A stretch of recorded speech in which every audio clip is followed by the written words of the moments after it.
Welcome to DF Markets, Moving Average Convergence Divergence Indicator.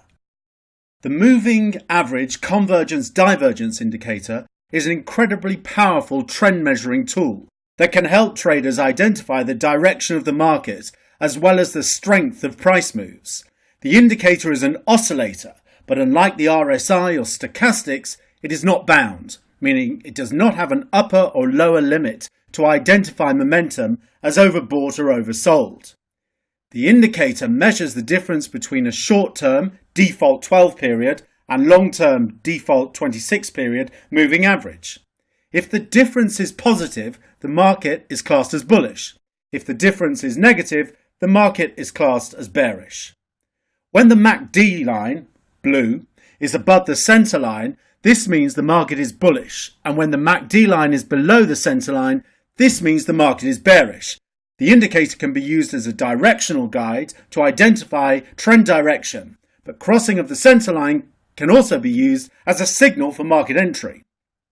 When traders buy as the MacD line crosses positive or sell as the MacD line crosses negative. The red line is the signal line, which is the 9-period moving average of the difference between the 12 and 26 period moving averages. The signal line can also be used as a trading signal. When the MacD line is negative, traders can sell as the signal line dips below the MacD line. Similarly, if the MacD line is bullish, traders can buy as the signal line moves above the MacD line. In this example, you can see that the MacD line is below the center line, giving us a bearish bias, meaning that we should look for short trades.